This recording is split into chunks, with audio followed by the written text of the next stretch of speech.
이 시간 함께 보실 말씀은 잠언 29장 18절 한 구절을 보도록 하겠습니다. 잠언 29장 18절 말씀입니다.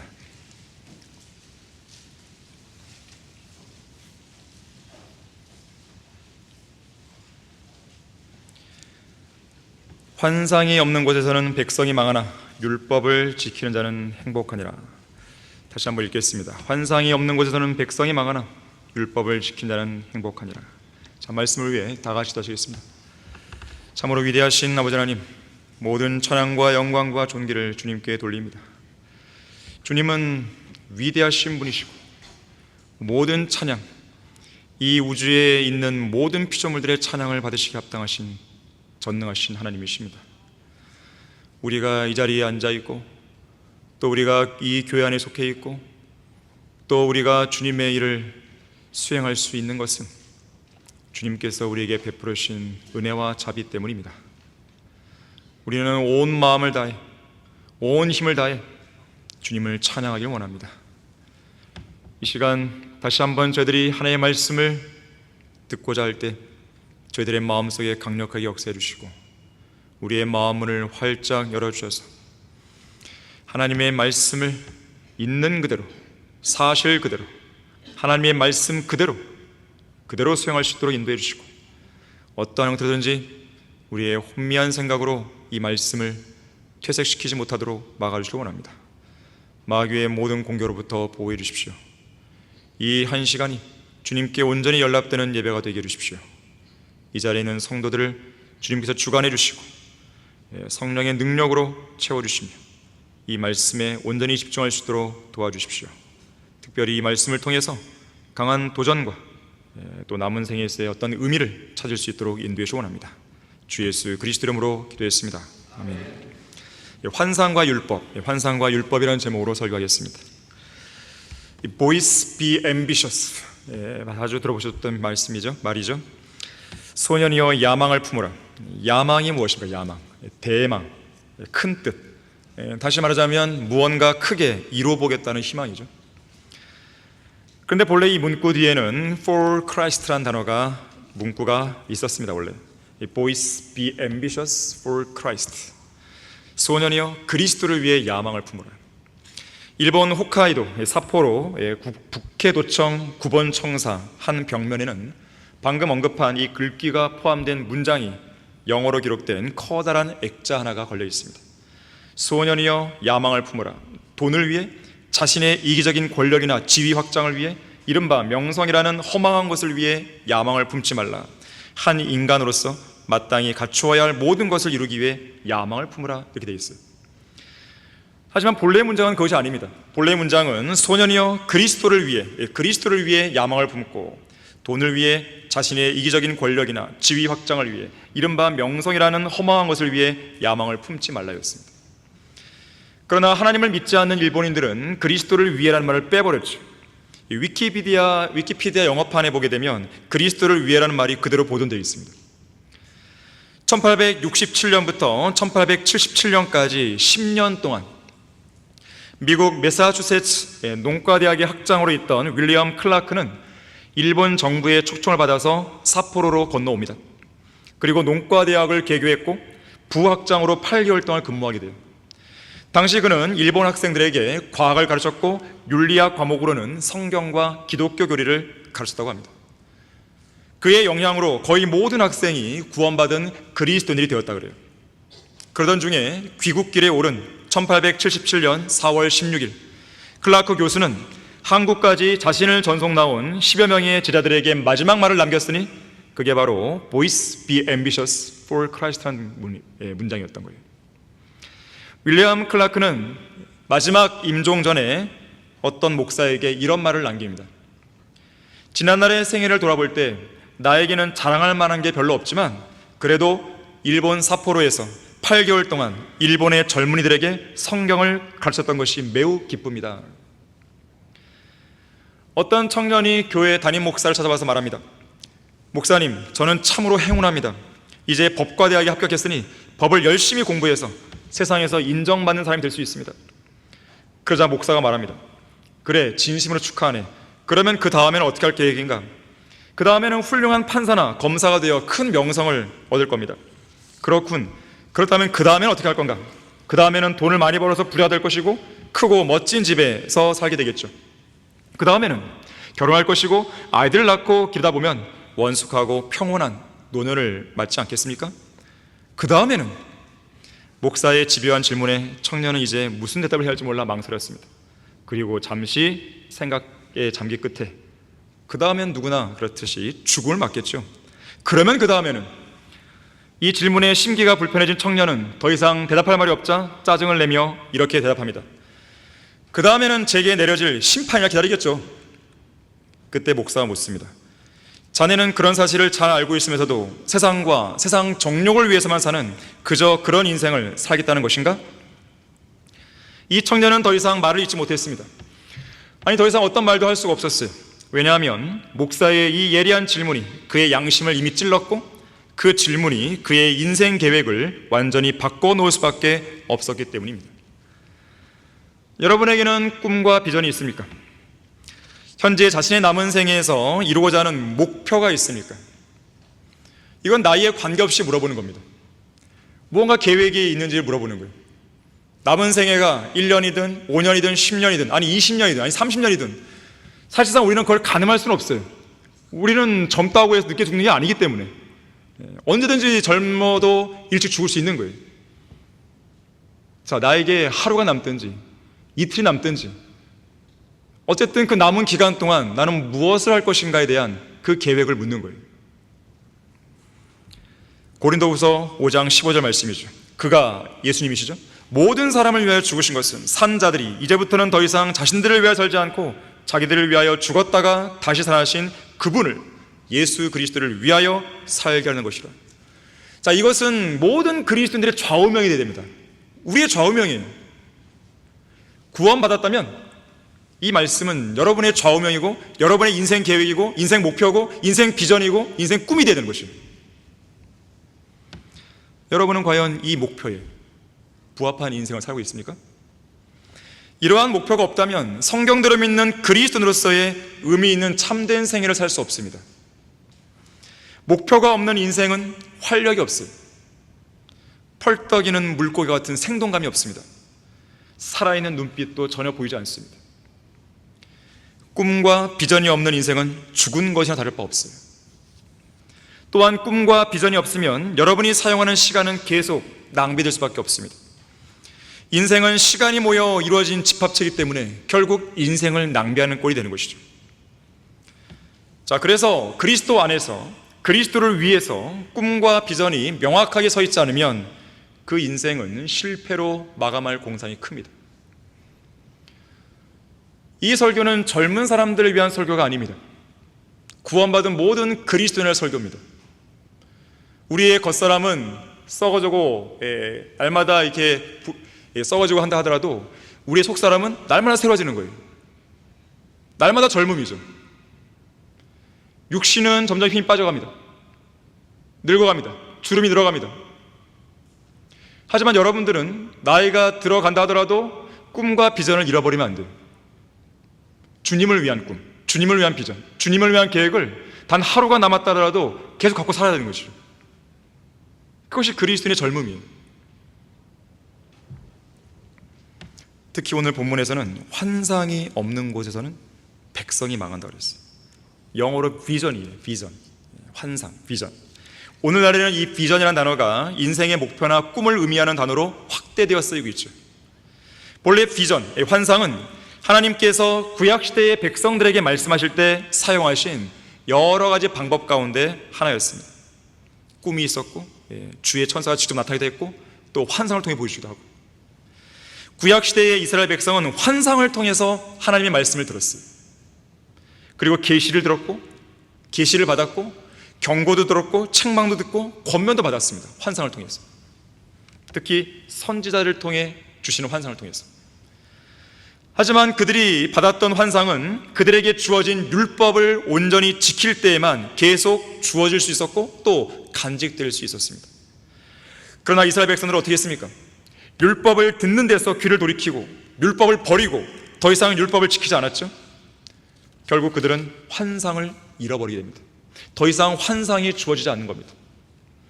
그래서 선지자 말라키 이후로는 400여 년간 환상이 주어지지 않는 거예요. 계시가 멈춰버린 거죠. 침례인 요한이 등장할 때까지. 결국 말씀을 듣지 못하는 영적 기근이 찾아온 거예요. 결국 그것 때문에 이스라엘은 멸망한 거죠. 오늘날도 마찬가지예요. 하나님의 말씀을 듣는 데서 귀를 돌이키고 말씀을 버리게 되면 우리를 향한 하나님의 뜻을 알 수 없게 됩니다. 주님의 뜻과는 정반대되는 삶을 살게 됩니다. 결국 인생을 낭비하고 방황하다가 영적인 파멸에 이르는 것이죠. 환상이 없는 교회, 환상이 없는 학교, 환상이 없는 국가, 환상이 없는 개인은 하나님과 교제를 지속적으로 할 수 없습니다. 하나님께서 계시해 주시는 뜻과 위대한 역사를 알지 못하게 되고 결국 영적으로 파산에 이르는 것이죠. 자, 그래서 우리가 환상을 가지고 사는 것은 매우 중요합니다. 이것은 우리의 존립과 멸망을 결정하는 중요한 요소이기 때문에 그래요. 환상을 간직하고 사십시오. 첫 번째로 하나님으로부터 위대한 일들을 기대하며 사십시오. 지금으로부터 약 230년 전인 1792년 영국의 노팅엄에서 개최된 어느 침례교 연합 모임에서 한 설교자가 일어나서 이사야 54장 2절과 3절의 말씀을 가지고 유명한 설교를 하게 됩니다.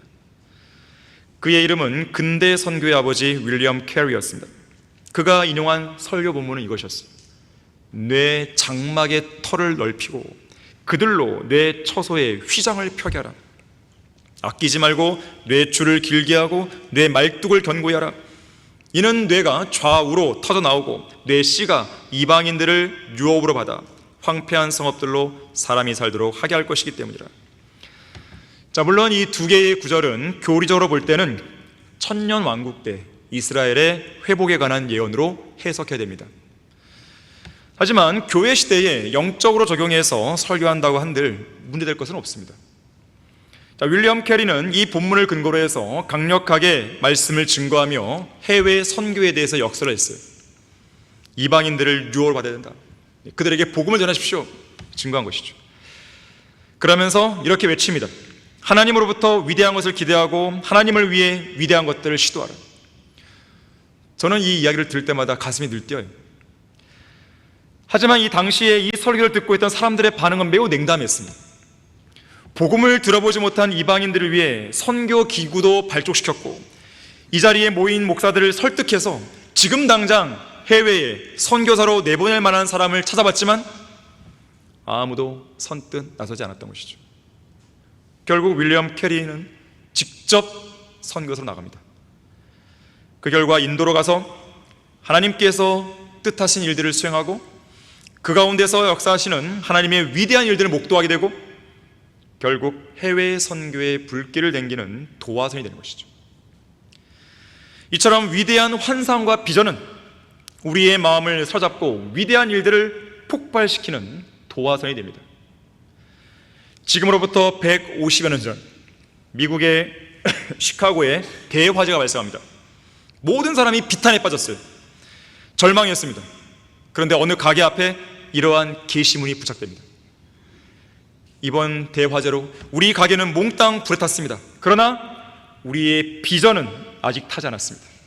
그래서 우리는 내일부터 정상 영업을 하겠습니다. 지금으로부터 2년 전쯤 윤경원 같은 배교자들이 우리 사역을 방해할 무렵에 럭만 부인은 다음과 같은 내용으로 이메일을 보내온 적이 있었습니다. 저는 한국의 성경침례교회와 말씀보존학회가 현재 겪고 있는 영적 전쟁에 대해 잘 처리할 수 있는 지혜와 명철을 주님께서 주시길 기도하고 있습니다. 또한 그 일을 도울 수 있는 합당한 사람도 주시라고 기도하고 있습니다. 러크만 목사님은 항상 주님의 사역에 대해 보여왔던 이성호 목사님의 신실함에 대해 많은 사랑과 존경을 표현했습니다. 한국에서 주님의 사역이 시작되었다는 것을 듣는 것이 러크만 목사님에게는 언제나 축복이었습니다. 성경은 환상이 없는 곳에서는 백성이 망하나 율법을 지킨 자는 행복하냐고 말씀합니다. 이성호 목사님과 러크만 목사님은 환상을 가진 사람들이었습니다. 비록 그들이 하늘나라에 가고 없는 지금 일단의 사람들이 등장해서 그 사역을 방해하고 있지만 이미 이룩되어 온 그 사역을 그들이 어찌할 수는 없을 것입니다. 하나님의 손은 짧아지지 않았으며 이미 이루어진 그 사역을 주님은 복을 주시고 사용하실 것입니다. 성경 침례교회가 이성호 목사님이 시작하신 사역들을 수행해 나갈 때 하나님께서 복을 주시길 원하며 또 그 일을 함께 도울 선하고 신실한 사람들을 붙여주시길 기도합니다. 자, 모든 그리스도인들이 위대한 환상 속에서 수행할 수 있는 가장 위대한 일은 구령이에요. 그리스도의 복음을 전파해서 혼을 이겨오는 일이 우리가 할 수 있는 가장 위대한 일입니다. 이유가 무엇입니까? 생명을 낳는 일이기 때문에 그래요. 생명을 낳는 것이, 생명을 낳고 생명을 구하는 일이 대단한 일이죠. 다니엘 12장 3절에서는 현명한 자들은 창공의 광명처럼 빛날 것이요 많은 사람을 의로 돌이킨 자들은 별들처럼 영원무궁토록 빛나려고 했어요. 여러분들은 이 말씀을 들을 때 그저 문학작품에서 발견되는 아름다운 시적 표현으로만 들리십니까? 아, 창공의 광명과 빛나는 별들이요 너무 아름답고 멋지구나, 이 정도의 감흥만 느끼는 건 아닙니까? 아니면 그래, 나도 지옥으로 질주하는 많은 혼들을 주님께로 이겨와서 영원 무궁토록 빛나는 창공의 광명과 하늘의 별들처럼 되어야겠다는 그런 소명의식을 느끼게 됩니까? 하늘의 별들은 그 별의 밝은 정도에 따라 등급이 나뉩니다. 별이 밝을수록 등급은 작아지고 어두울수록 등급은 커집니다. 별의 등급이 1등급 차이 날 때마다 밝은 정도는 2.5배 정도 차이가 나요. 자, 여러분은 밝은 별입니까? 아니면 어두운 별입니까? 여러분은 빛나는 별입니까? 아니면 흑암 속에서 빛을 잃어버린 별입니까? 여러분은 복음과 진리를 담대하게 전파하는 그야말로 빛을 발하는 뜨거운 별입니까? 아니면 지옥으로 달려가는 죄인들을 보고서도 아무런 연민도 느끼지 못하는 냉랭한 별입니까? 하나님과 진리의 말씀을 위해 열정을 내지 않는 성도는 악하고 게으른 종이라는 평가를 받게 됩니다. 주님께서는 그런 성도를 향해서 그리스도의 심판석에서 말씀하시는 거예요. 악하고 게으른 종아, 너는 내가 심지 않은 곳에서 거두고 뿌리지 않은 곳에서 모으는 줄로 알았으니, 책망하시는 거죠. 우리는 모두 다 그리스도의 심판석에 섭니다. 따라서 그리스도의 심판석에 대한 환상을 가져셔야 돼요. 어떤 환상? 거기서 많은 상급과 멸류관을 받는 환상을 가져야 돼요. 그래야 거기에 맞는 삶을 살죠. 하지만 지금 책망받은 이 종처럼 그렇게 되는 상황에서는요, 그에게서 그 한 달란트를 빼앗아 10달란트를 가진 사람에게 주라고 명령하시는, 가진 것마저 빼앗깁니다. 그러나 하나님을 위해 위대한 일을 하려고 열정을 품는 성도는 그 위대한 일을 이루기 위해 시간을 만듭니다. 아, 나는 시간이 없어. 주님을 위해 섬길 시간이 없어. 정말 없을까요? 없는 게 아니라 주님을 위한 일이 뒷전에 가 있는 것이죠. 오히려 세상에서 내가 잘 먹고 잘 살 수 있는, 성공할 수 있는 그 일, 인정받을 수 있는 그 일이 최우선이다 보니까, 그 일에 시간을 쓰다 보니까 주님을 위해 할 수 있는 시간이 없는 거예요. 하지만 하나님을 위해서 위대한 일을 하려고 열정을 품은 성도는 시간을 만들어요. 환경을 만듭니다. 환경이 만들어질 기다리는 게 아니에요. 시간이 남기를 기다리는 게 아니에요. 하나님께서 찾으시는 일꾼은 어려운 상황에서 내가 주님을 위해서 시간을 내려가고 환경을 내려가는 그 사람 찾는 거예요. 나중에 내가 정년 퇴직해서 좀 편안해질 때 그때 신학교 공부하고 그때 내가 구령하러 가고 그래야지, 그런 사람을 찾지 않으십니다. 어쩌면 그 사람에게는 그런 날이 안 올 수도 있어요. 어떻게 그 인생을 장담하죠? 어떻게 여러분은 정년 됐을 때까지 내가 그때까지 살아있을 거라고 보장하죠? 자신감이 있나요? 어쩌면 여러분에게 남은 시간은 정말 짧을 수 있어요. 초점이 흩어진 빛은 힘을 쓸 수 없지만 돋보기로 태양 빛을 한 군데로 집중시키면 종이를 태울 수 있습니다. 눈의 초점이 맞지 않는 안경을 낀 사람은 어지러워서 제대로 길을 걸 수 없지만 초점이 잘 맞는 안경을 쓰면 똑바로 걸어갈 수 있습니다. 하나님의 말씀에 초점을 두고 주님을 위해서 내가 해야 될 그 일에 모든 힘을 쏟게 되면 초점이 맞는 것이고 종이를 태우든 뭐든 일이 일어나는 것이에요. 우리의 인생에는 여러 가지 많은 길이 있습니다. 하지만 우리의 인생은 너무 짧아서 그 모든 길을 다 걸어갈 수 없어요. 다 경험할 수 없습니다. 그럴 역량도 없고 시간도 없어요. 특히나 하나님께서는 그 모든 일을 하라고 우리를 부르신 게 아닙니다. 하나님께서 여러분에게 원하시는 길은 한 가지예요. 여러분을 향한 한 가지 뜻이 있는 거예요. 여러분 각자의 인생을 위해 계획하신 거룩한 소명이 있는 것입니다. 여러분의 남은 생애가 한 달이든 1년이든 5년이든 10년이든 얼마이든 간에 그 남은 생애 동안 여러분이 마지막 열정을 불태우면서 수행하기를 원하시는 분명한 뜻과 거룩한 소명이 있는 거예요. 어떤 사람에게는 조지 밀러 같은 기도의 사람이 되라고 초청하십니다. 어떤 사람에게는 복음을 전하라고, 기회가 단대로 복음을 전하라고 그렇게 부르실 수 있어요. 어떤 사람은 사업가로서 주님을 위해서 그 돈을 쓰라고, 선교사를 위해서 돈을 쓰라고 그러한 부르심을 받을 수 있습니다. 저는 그건 잘 몰라요. 그건 여러분 찾아야 되는 것입니다. 제가 찾아줄 수도 없어요. 그건 하나님과 여러분과의 개인적인 1:1 관계에서 발견되는 것이에요. 여러분은 그 거룩한 소명 속에서 하나님을 위해 위대한 일을 수행해야 됩니다. 그 목표를 위해서 열정을 불러일으키고 모든 역량을 그곳에 집중시켜야 돼요. 그 일을 이루는 데 있어서 어떤 장애물이 오더라도 낙심하지 말고 인내하고 견뎌내서 그 일을 이루어내야 됩니다. 그 일을 이루기 위해 어떤 대가가 필요하다. 대가를 지불하십시오. 대가 없이 거저 주어지는 것은 없습니다. 많은 사람들이 세상에서도 뭔가 유익을 취하려고 하고 주님을 위해서도 뭔가 유익을 취하다 보니까 아무것도 안 되는 거예요. 주님을 위해 내가 뭔가를 하겠다 한다면 과감하게 세상의 걸 내려놔야 됩니다.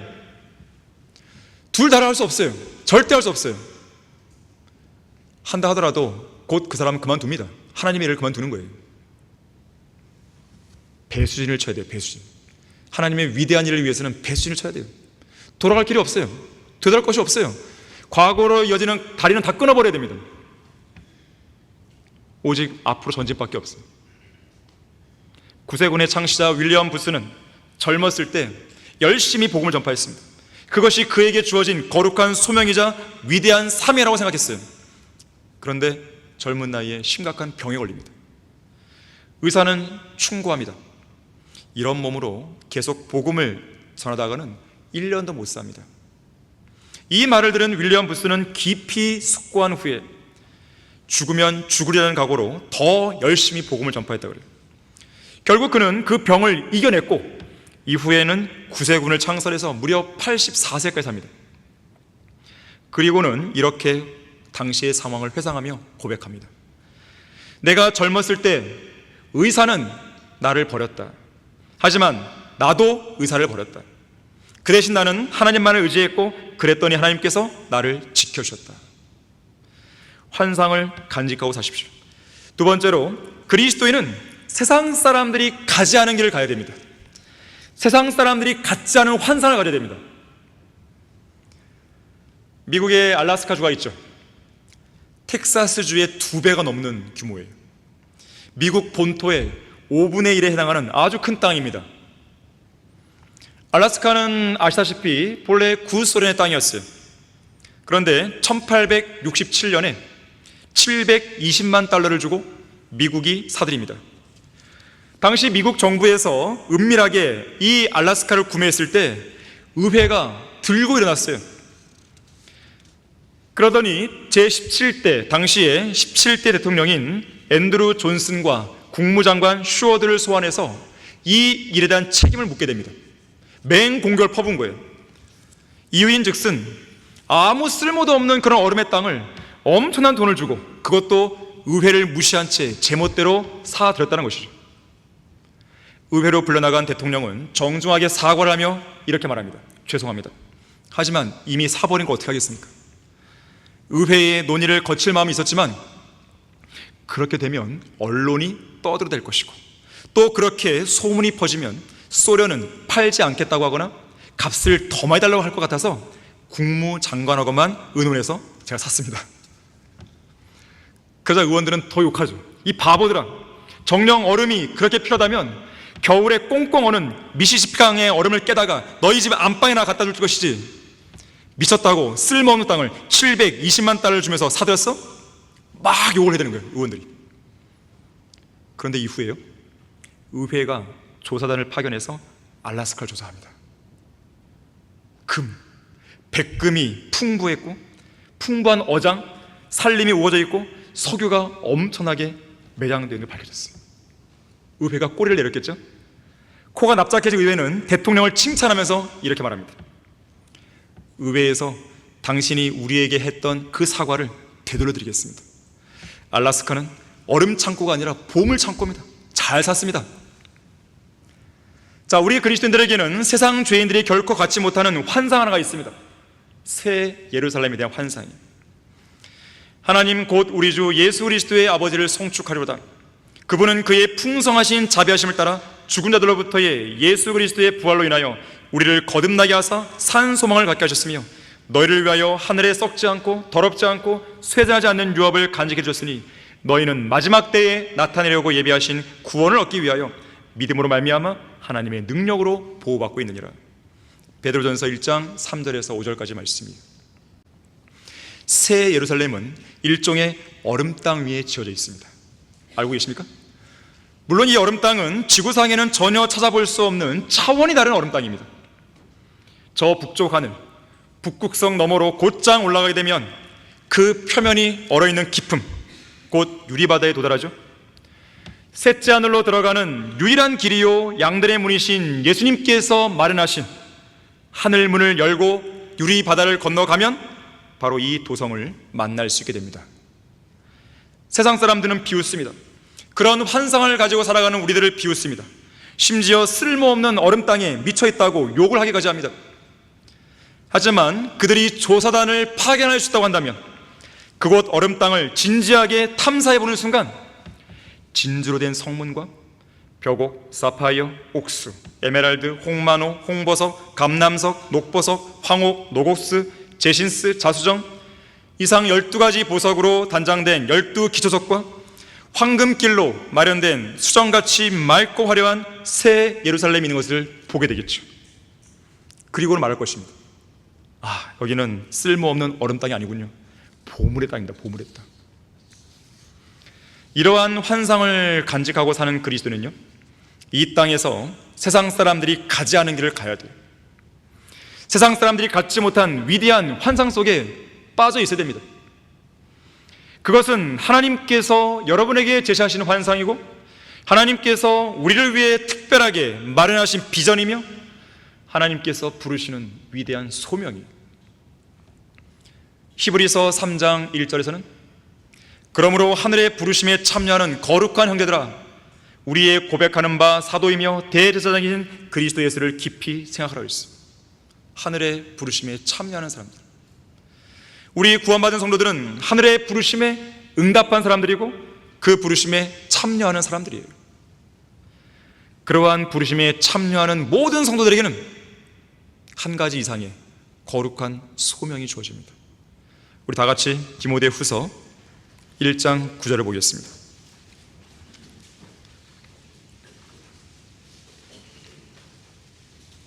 디모데후서 1장 9절을 보시면 하나님께서 우리를 구원하시고 거룩한 소명으로 부르심은 우리의 행위에 따라 하신 것이 아니라 그분의 목적과 은혜에 따라 하신 것이니 이는 세상이 시작되기 이전에 그리스도 예수 안에서 우리에게 주신 것이라. 거룩한 소명이, 이 거룩한 소명은 고귀한 부르심입니다. 고귀한 부르심이에요. 하나님의 부르심은 고귀한 부르심이에요. 세상 사람들의 부름, 어떤 대기업의 부름, 대통령의 부름, 그것은 고귀한 부르심이 아니에요. 하나님의 부르심이야말로 고귀한 부르심이에요. 빌립보서 3장 14절에서는 구원받은 우리가 그리스도 예수 안에서 하나님의 고귀한 부르심의 상을 위하여 그 표대를 향해 쫓아가고 있다고 말합니다. 자, 위대한 일을 하도록, 남들이 가지 않은, 세상 사람들이 가지 않는 그 길을 가도록 여러분을 초청하시는 하나님의 고귀한 부르심 앞에서 여러분이 절대로 해서는 안 되는 네 가지가 있어요. 첫 번째는 거절이에요. 하나님의 부르심, 고귀한 소명을, 거룩한 소명을 거절하면 안 돼요. 만왕의 왕의 부르심인데 어떻게 감히 거절합니까? 여기에는 노라고 하면 안 됩니다. 거절의 말도 하면 안 됩니다. 머뭇거리도 안 돼요. 지쳐서 안 돼요. 즉각 움직이십시오. 두 번째는 변명이에요. 변명하지 마십시오. 모세는 5번이나 핑계거리를 대면서 하나님의 부르심을 이리저리 피해보렸어요. 하지만 소용이 없었어요. 하나님께서 누군가를 불렀다면 하나님은 포기 안 하십니다. 그 사람을 쓰시는 거예요. 결국 손해를 보는 것은, 지체할 때 손해를 보는 그 사람이에요. 시간만 가는 거예요. 요나를 보십시오. 니느웨는 이스라엘의 적국으로서 하나님의 심판으로 멸망해야 한다는 그 변명을 내세워서 타시스로 도망치려 했죠. 그러나 하나님께서는 그를 배 밑층에서, 또 지옥에서, 고래 뱃속에서 끄집어내시는 거예요. 기도를 보십시오. 이런저런 변명을 내세워서 하나님의 위대한 부르심을 외면하려 했지만 소용이 없었습니다. 왕의 부르심을 받았는데 변변찮은 변명들 된다면, 아무리 그 변명이 정당하다고 한들 그러한 변명은 왕을 모독하는 거예요. 세 번째는 선택이에요. 선택.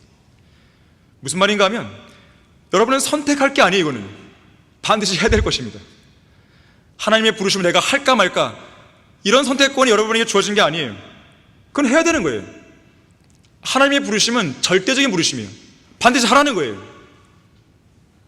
너가 하고 싶으면 해, 이게 아닙니다. 자기 마음이 불편해서 하고 싶지 않은 건 안 하고 내가 하고 싶은 건 하고, 그런 선택권이 우리에게 주어진 게 아닙니다. 그런 사람은 하나님의 어떤 사역도 수행할 자격이 없는 거죠. 신명기 10장 12절 13절에서 우리에게 이렇게 반문합니다. 주 너희 하나님께서 내게 무엇을 요구하시느냐? 오직 주 너희 하나님을 두려워하고 그분의 모든 길로 행하고 그분을 사랑하며 내 마음을 다하고 내 혼을 다하여 주 너희 하나님을 섬기며 내가 오늘 내 번영을 위하여 내게 명령하는 주의 계명들과 그분의 규례들을 지키는 것이 아니냐 묻고 있어요. 제가 여러분에게 간곡히 권면하건대, 여러분이 믿고 여러분이 사랑하고 여러분이 두려워하는 하나님께서 여러분에게 요구하시는 그때에, 요구하고 계시는 그 장소에서 요구하시는 지시사항을 가지고 하나님이 요구하시는 방식대로 하나님을 섬기십시오. 그게 최선이에요. 여기에는 결코 여러분의 생각을 놓지 마세요. 여러분이 생각에 가장 좋은 때, 가장 좋은 장소, 가장 좋은 방법, 가장 좋은 일, 그러다가요 사울처럼 망하는 거예요. 여러분의 요구사항을 하나님께 말씀드리기보다 하나님께서 여러분에게 요구하고 계신 게 뭔지 먼저 물어야 돼요. 주님, 제가 이러이러한 걸 하려고 하는데, 저희 남은 생애 동안 이거 하려고 하는데 주님 이것도 주시고 저것도 주십시오. 그 말을 하기 전에 주님, 제가 남은 생애 동안 뭘 하길 원하십니까? 이게 첫 번째예요. 그리고 나서 주님, 그 일을 하려면 이게 필요할 것 같은데 이걸 주십시오. 그럼 주신 거죠, 하나님께서. 마지막 네 번째로 하지 말 것은 포기예요. 어떤 성도는 하나님께서 그분의 고귀한 부르심 속에서 사역 안에 자신을 넣어 주셨음에도 불구하고 자기 마음대로, 자기 계획대로 그 사역을 포기해버립니다. 자기의 야망과 성공을 위해 사역을 중대에 포기하는 것이죠. 이 네 가지를 하는 사람들은 간덩이가 부은 사람들이에요. 이 나라의 이 배교의 시대는 그런 사람 너무 많은 거예요. 환상을 간직하고 사십시오. 세 번째로, 하나님께서 우리를 위해 제시하신 환상을 갖고 그 환상을 실행하고 계속 유지하게 만드는 원동력, 이것은 말씀입니다. 어떻게 환상을 발견할 것인가? 말씀을 통해 발견하는 것이고, 어떻게 그 환상을 내가 시행할 것인가? 말씀을 통해 시행하는 거예요. 내가 어떻게 그 환상을 계속 유지해 나갈 것인가? 말씀을 통해 해야 됩니다. 원동력이에요. 근간이에요. 성경은 구원받은 성도들을 가리켜서 현명한 건축가라고 말하죠. 자, 고린도전서 3장 10절 보십시오. 고린도전서 3장 10절을 보십시오. 자, 우리는 현명한 건축가라고 그러는데요, 내게 주신 하나님의 은혜에 따라 내가 현명한 건축가와 같이 기초를 닦았더니 다른 사람이 그 위에 지으니라. 그러나 각 사람은 그 위에다 어떻게 지을지 주의할 것이라. 11절에 보니까 이 닦아놓은 기초를 예수 그리스도로 말씀하죠. 즉 구원받은 성도들에 대한 이야기예요. 자, 그러니까 이 일에 재능이 있든지 없든지 우리는 모두 다 이 기초 위에 무언가를 지어야 할 건축가로 부름받은 사람들이에요. 그것도 현명한 건축가입니다. 왜 우리가 현명한 건축가인지 아십니까? 이 세상의 지혜가 아니라 하나님의 지혜로 예수 그리스도를 믿는 믿음을 통해 구원받았기 때문에 그렇습니다. 우리는 모두 다 하나님의 능력이요 하나님의 지혜이신 예수 그리스도를 소유하고 있는 사람들이죠. 자, 그래서 우리는 현명한 건축가예요. 건축가라면 누구나 무엇을 어떻게 지어야 할지에 관한 설계 도면이 있겠죠. 우리 역시나 현명한 건축가로서 우리의 인생 설계 도면을 갖고 있어야 됩니다. 이 도면은 내가 만드는 게 아닙니다. 내가 그리는 게 아닙니다. 이 도면은 하나님이 주시는 거예요. 구원받은 성도들에게 특별히 하사해 주시는 것입니다. 너는 이 도면대로 너의 인생을 살아야 된다. 너는 이 도면대로 그 기초에다가 건물을 지어야 돼. 다시 말해서 성도들로 하여금 그분의 작품들로서 행하라고 명령하신 선한 일들이 있는 것이고, 그 일들 가운데서 주님 보시기에 아름다운 하나님의 지혜로 만들어진 걸작 중의 걸작을 만들어야 하는 것이 우리에게 주어진 인생의 과제요, 또 설계 도면인 것이죠. 구체적으로 어떤 걸작을 만들 것인가는 철저히 하나님의 뜻에 달려 있습니다. 그 뜻은 어디 있습니까? 성경인 하나님의 말씀 속에 있는 것이죠. 자신의 인생을 향한 하나님의 뜻을 모르는 사람이 있다면 오늘 집에 가셔서 저녁에 기도할 때 말씀을 묵상하고 기도하는 가운데 하나님께 알려달라고 기도하십시오. 자신의 인생을 향한 주님의 뜻이 무엇인지 모르면 엉뚱한 건축물을 짓게 됩니다. 또한 다른 성도들이 짓고 있는 건물이 너무 보기 좋다고 해서 무작정 그들을 따라 만들다가는 낭패를 보는 것이죠. 우리 각자는 주님의 뜻 가운데서 반드시 지어야 할 각기 서로 다른 건축물이 있습니다. 기초는 똑같아요. 예수 그리스도시니까요. 그러나 그 위에 쌓아놓는 건축물은 다 다른 것이죠. 다른 사람들이 어떻게 짓는지 참견하기에 앞서서 여러분 자신에게 맡겨진 건축물은 무엇이고 또한 그것을 어떻게 지을 것인지 주의를 기울여야 됩니다. 다른 성도들이 만들어야 할 건축물을 내가 대신 지을 수 없어요. 반대로 다른 성도들이 내가 만들어야 할 건축물을 대신 지을 수도 없습니다. 성도들 각자는 각자를 부르신 그 부르심 안에 거하면서 최고의 걸작을 만들어낼 수 있어야 되는 것이죠. 과연 그것이 무엇인지, 또 그것을 어떻게 지어야 하는지 그 방법을 찾는 것은 여러분 각자의 몫입니다. 하나님께서는 그것을 그분의 말씀인 성경을 통해 분명하게 보여주고 있는 거예요. 아직 찾지 못했다면 지금이라도 찾아야 됩니다. 안 늦었어요. 안 늦었어요. 지금이라도 찾아야 됩니다. 지금이라도 나의 남은 생애 동안 내가 남은 생애를 걸만한 그 무언가를 찾아내야 되는 것이죠. 하나님의 말씀을 부지런히 읽고 묵상하고 공부하는 건데 찾아야 됩니다.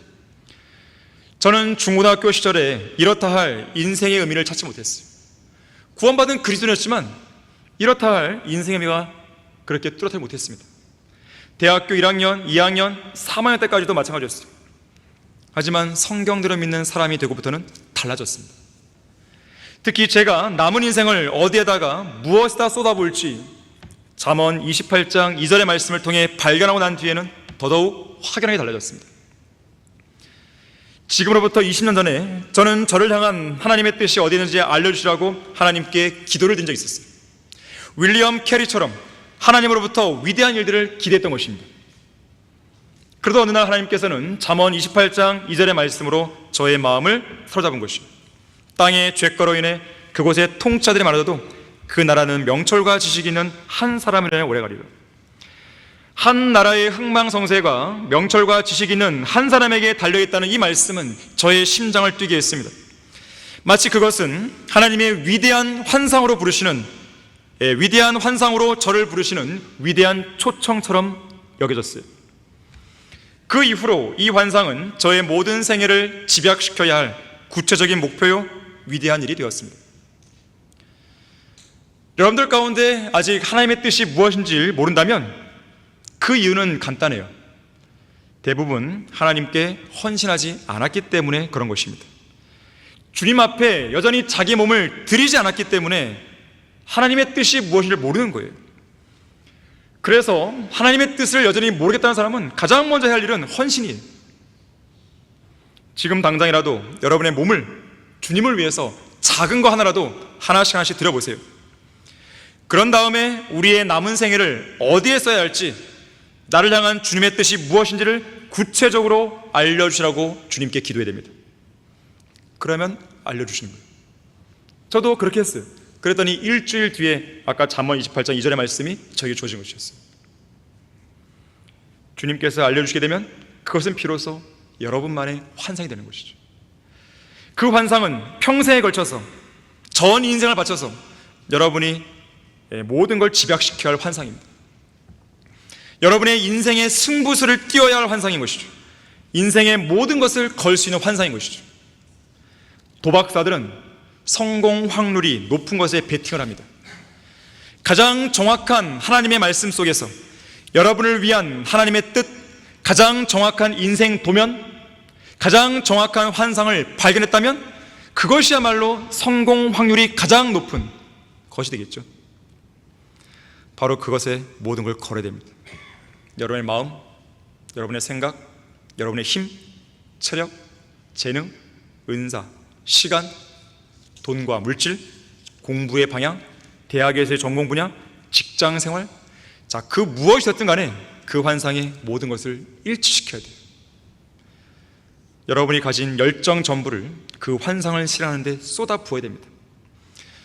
자, 그런데 중요한 점은 여러분이 말씀을 통해 환상을 찾았듯이 그 환상을 실행하고 그 환상을 키우고 그 환상을 계속 유지할 수 있는 원동력 역시나 하나님의 말씀이라는 것을 기억해야 됩니다. 오늘 설교 본문에서 뭐라고 그랬어요? 율법을 지킨 자는 행복하다 그랬습니다. 앞서도 말했지만 이스라엘 백성은 율법을 지켰을 때 환상을 유지할 수 있었습니다. 또한 그 환상 속에서 계시된 말씀을 통해 하나님께 밀착하며 행복해할 수 있었습니다. 하지만 그들이 하나님의 말씀을 저버리는 순간 그들에게 주어진 모든 환상은 다 끝나는 것이죠. 끊어져 버리는 것이죠. 마찬가지예요. 우리 역시나 하나님의 말씀을 저버리는 순간 우리가 지닌 환상, 우리가 간직해왔던 환상은 산산조각나고 힘을 잃어버립니다. 하나님의 말씀에 빠져 있으십시오. 하나님의 말씀에 젖어 사십시오. 하나님의 말씀이 여러분의 마음을 좌지우지하도록 만들어 놓으셔야 돼요. 하나님의 말씀에 지배당하는 인생을 살아야 됩니다. 하나님의 말씀으로 살고 하나님의 말씀으로 죽는 그런 생애를 살아야 됩니다. 그렇게 할 때 하나님께서 우리 각자에게 보여주신 환상은 더더욱 힘을 발휘합니다. 우리에게 폭발적인 능력을 줍니다. 강력한 영적인 힘, 경건의 능력을 가져줄 것입니다. 그리고 그 능력은 주님 안에서 주님께서 보여주신 환상을 실현하게 하는 강력한 힘을 제공해 주는 것이죠.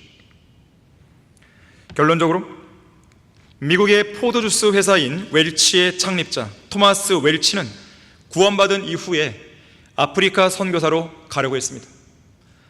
하지만 아프리카로 출국하기 전 신체 검사를 해봤을 때 그의 아내가 아프리카 기후에는 도저히 견딜 수 없는 체질임을 알게 됩니다. 이에 커다란 실망감에 사로잡힌 그는 고향으로 돌아오면서 또 다른 비전을 세웁니다. 또 다른 결심을 합니다. 내가 선교사로 가지 못한다면 돈을 벌어서라도 선교사의 사역을 돕겠다는 환상이었습니다. 당시 그의 아버지는 치과 의사이면서 동시에 부업으로 포도주 만드는 일을 하고 있었습니다. 물론 이것은 알코올이 전혀 없는 포도즙이었습니다. 교회에서 주의 만찬에 사용되는 포도즙을 만들었던 것이죠. 그래서 아버지로부터 그 사업을 물려받아서 오직 주님만을 위해 돈을 쓰겠다는 한 가지 목적을 가지고 열심히 일을 하여 세계적으로 유명한 웰치 포도즙을 만들게 됩니다. 그리고 그는 버는 돈마다 10분의 5 정도를 선교 사역을 위해 들였다고 그래요. 새로운 환상을 꿈꾼 거죠. 자, 여러분이 성경대로 믿는 그리스도인으로서 이 땅에 살고 있고 또 주님을 신실하게 섬기면서 성장하고 있다는 것은 매우 중요하고 가치가 있는 일입니다. 하나님께서는 여러분을 사랑하십니다. 이 세상 그 어느 누구보다도 여러분을 사랑하십니다. 하나님께서는 여러분을 보호하시고 도우시며 힘과 능력과 지혜를 주실 수 있는 분입니다. 힘을 내고 자신감을 가지십시오. 강건하고 담대하십시오. 주님 앞에서 높은 목표를 가지고 도전하십시오. 하나님으로부터 위대한 일을 기대하고 주님을 위해서 위대한 일을 시도하십시오. 하나님만을 신뢰하십시오. 여러분이 성경대로 믿는 그리스도님을 여러분의 말과 행실을 통해 입증해 보이십시오. 여러분의 전 세계를 통해서 하나님의 살아계심과 하나님의 위대하심과 여러분 각자를 향한 하나님의 뜻이 무엇인지 입증해 보이십시오. 그것은 여러분의 간증이 될 것이고 그것은 바로 여러분들의 교회사가 될 것이에요. 그것은 또한 더 나아가서는 우리 교회의 교회사 되는 것이죠. 하나님 안에서 여러분의 믿음을 키워서 이 땅에 하나님께서 가장 사랑하시고 유념하시는 성도들이 여기 있다고, 하나님의 뜻은 이것이라고 담대하게 나타내 보이십시오. 한글 킹제임스 성경이 이 나라 이 민족의 최종 권위로 정착되는 모습에 관한 환상을 가지십시오. 복음과 진리의 지식이 확산되는 환상을 가져보십시오. 우리 자신은 물론 우리가 말씀과 기도로 길러낸 우리의 후대들이 이 땅 전국을 누비면서 복음을 전하는 환상을 가져보십시오. 이 땅에 바알에게 무릎 꿇지 않은 7,000명 사람들이 주님을 위해 온전히 성별하는 그 환상을 가져보십시오. 그러한 사람들이 주님을 위해서 분연히 떨치고 일어나는 환상을 한번 꿈꿔보십시오. 이 땅에 30개 이상의 지역교회가 세워지는 환상과 선교 사역을 위해서 우리 교회가 온전히 쓰임받는 그러한 환상을 가져보십시오. 무엇보다도 주님께서 이제 곧 오신다는 환상을 가지십시오. 그러한 환상을 지닐 때 우리는 행복할 수 있어요. 환상이 없는 곳에는 백성이 막아나 율법을 지키자는 행복하다 그랬습니다. 하나님의 은총과 보호하심이 여러분과 함께하길 바랍니다. 여러분 모두가 하나님의 온전히 뜻 안에서 일말의 아쉬움도 일말의 후회도 없는 그런 인생을 살길 바라겠습니다. 자, 기도하겠습니다. 위대하신 아버지 하나님, 주님께서는 우리를 구원하시는 위대한 일을 행하셨습니다. 또한 우리에게 한글 킹제임스 허락하시고 성경대로 믿는 교회를 허락하셔서 이 땅에 위대한 일을 할 수 있는 그 위대한 사역을 우리에게 맡겨주셨습니다. 그러한 위대한 환경에 처해 있는 우리 모든 성경대로 믿는 사람들이 이제 주님의 뜻에 따라서 각자에게 주어진 위대한 환상을 꿈꾸고 위대한 일을 해나가야 됩니다. 이 자리에 앉아있는 성도들 모두를 복주시길 원합니다. 모두에게 각자를 향한 주님의 뜻이 무엇인지 남은 생애 동안 그것이 하루이든 10일이든 한 달이든 1년이든 10년이든 남은 생애 동안 반드시 해야 할 그 일이 무엇인지를 주님께서 보여주시고 주님의 능력 안에서 그 일을 이룰 수 있는 우리 모두가 될 수 있도록 인도해 주십시오. 주 예수 그리스도 이름으로 기도했습니다. 아멘.